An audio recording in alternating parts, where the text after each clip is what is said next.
Hi there, my name is Alex and I want to share with you my story. I work for a company as an accountant. We are a contracting firm that handles jobs for several major cities.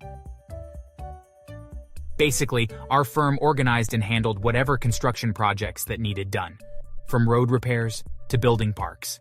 If a shovel had to move dirt, then we organized it. My job could be quite challenging, but I always kept on top of making sure that everyone got paid on time and that the company wasn't losing money due to our clients not paying their bills. It was stressful, but I really enjoyed it. At least I did until the owner Tony decided that he wanted to retire. He wasn't a young man anymore, and he made plans to hand the business over to his son Craig.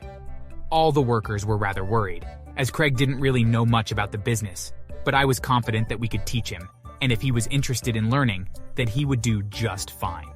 To everyone's surprise, he did pick up things quickly, and we made record profits the first year that he took over. And to celebrate,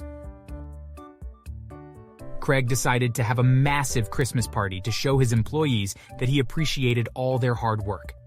I, of course, brought my wife Angie with me to the party, as it was a fancy dress party, and I knew that she would enjoy herself.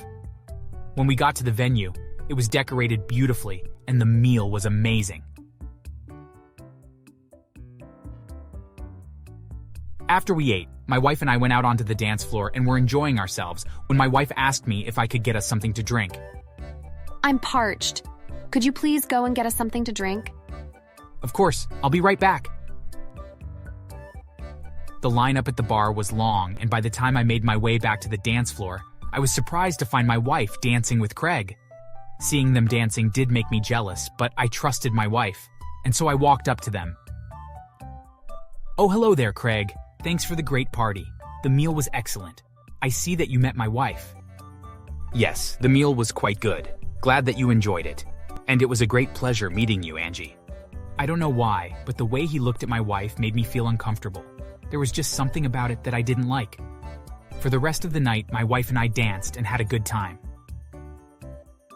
The next day at work, Craig greeted me and asked me all kinds of questions about my personal life, like how long I'd been married, where I had met my wife, and things like that.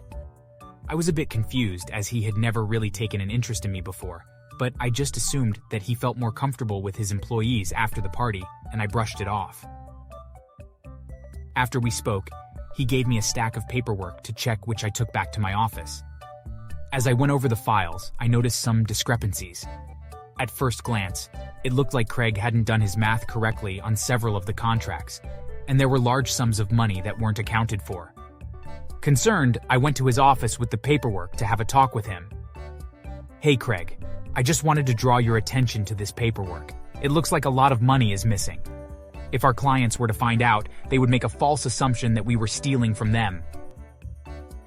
Craig's face lit up and reddened. He looked quite embarrassed. Oh no, I'm so glad that you caught my mistake before we sent out the contracts. Thank you so much. Seeing another stack of contracts on his desk, I offered to look those over as well.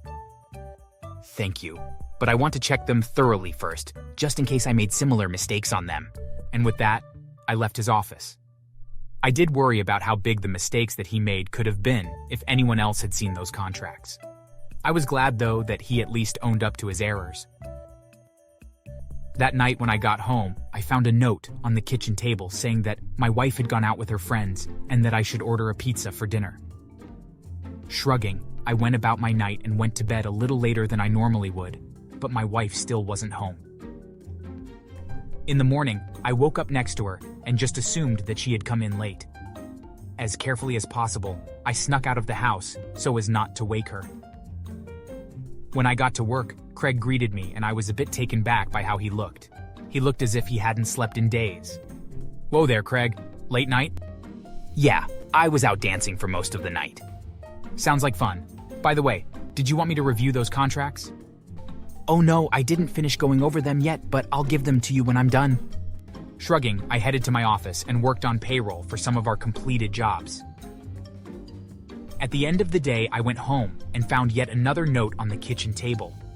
My wife was heading out with her friends again. It was unusual, and something about it bothered me, so I stayed up. Well past our usual bedtime, I noticed a car pull up to the end of our driveway and sit there idling. As quietly as I could, I snuck outside and was greeted with the sight of my wife and Craig passionately kissing outside of Craig's car. Furious, I stormed up to them and yelled, "What the hell do you think you're doing? That's my wife!" Neither could say anything as they were startled by my sudden appearance. Waiting for them to speak, I looked into the car at the back seat and I saw my wife's panties and used condoms sitting on the floor. It was obvious what they had been up. "How could you do this to me?" Me? It's all your fault. You're such a boring man. If you had given me any kind of excitement, then this wouldn't have happened. I couldn't believe what she was saying. I told her to get back in the car and not bother coming home again. The two of them left together. The next day, I stormed into Craig's office, but he wasn't there. The contracts that he had worked on weren't there either, which concerned me. And so I checked with his secretary, who confirmed that they had been sent out. Worried, I logged into my computer and checked the digital copies of them that we make before sending contracts out, and I noticed that Craig hadn't corrected them and that all of them had large amounts of money missing. Before I could really dive into what happened, 2 security guards showed up and escorted me off the property. Craig had given them instructions that I was fired. I couldn't believe it. Not only had he stolen my wife, but now he had fired me as well. I wasn't going to take this lying down, though. I instantly went into a vengeful rage. There was no way that I would let the two of them get away with hurting me like this. Thankfully, I owned the house before I met my wife, and so I would get to keep it. And we had separate bank accounts, which meant that she couldn't drain my savings. As for Craig, I made several calls to my contacts among our clients. It didn't take long for them to call me back and let me know that they would be contacting the police about the fraud that Craig had tried to pull. The first few weeks after I made the call were rough. I filed a restraining order on Angie so that she couldn't try to sneak back into my house, and so she was left with nothing more than what she had in her bank account. And the court denied her alimony because she had had an affair. As for Craig, he ended up going to jail for 10 years and his father disowned him. He was embarrassed at how poorly Craig had handled his company. As for me, Tony was upset with what happened, but he also didn't want the company to be destroyed. Far too many employees relied on their incomes, and so he made a special deal with me. He would slowly sell the company to me over the course of several years and train me during that time so that one day he could retire and leave the company entirely to me, so long as I made sure that he was taken care of. I agreed, of course. After all, Tony had always been fair with me, and I had no problem making sure that he was taken care of as he grew older. Please like the video for the algorithm.